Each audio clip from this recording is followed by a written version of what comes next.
বাবা, ছেলে পাট শাক খেতে চেয়েছিল। সকালবেলায় বলেছে দুপুরের মধ্যে চলে এসেছে দেখুন। তাও ছাড়িয়ে বেছে দিল যে আজকে কিছুটা রান্না করব, আর এইগুলো রেখে দিই, এইগুলো দিয়ে বানাবো ডাল। আসলে আমার পোলা ডাল খেতে চেয়েছে পাট পাতা দিয়ে।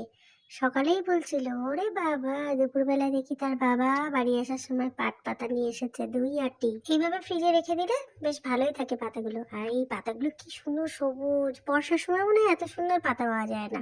শাক পাতা এইভাবে এয়ারটাইট কন্টেনারের মধ্যে রেখে দেবেন, তবে ধোয়া যাবে না, ধুলেই তা পচে উঠবে। এই দেখুন, এর মধ্যে আমি রেখে দিয়েছি না হলেও সপ্তাহখানেক আগে ধনেপাতা কুচি করে, ধুইনি, কুচি করে রেখে দিয়েছিলাম। অনেকটা কুচিয়ে নিয়েছিলাম, তার মধ্যে কিছুটা রান্না করেছিলাম আর কিছুটা রেখে দিয়েছিলাম। এগুলোকে আজকে রান্না করব, তবে এখন রান্না করার আগে একটু ধুয়ে নিতে হবে। ধনেপাতাগুলো এনেছিল প্রায় 10-15 দিন আগে, তারপরে রান্না করার জন্য কুচি করেছিলাম, বাড়তিটুকু আবার এইভাবে রেখে দিয়েছিলাম। আরো কিছু ধনেপাতা, সেগুলোকে কুচি করিনি, বাজার থেকে আনার পর পরই এইভাবে রেখে দিয়েছি। কি সুন্দর ভালো থাকে।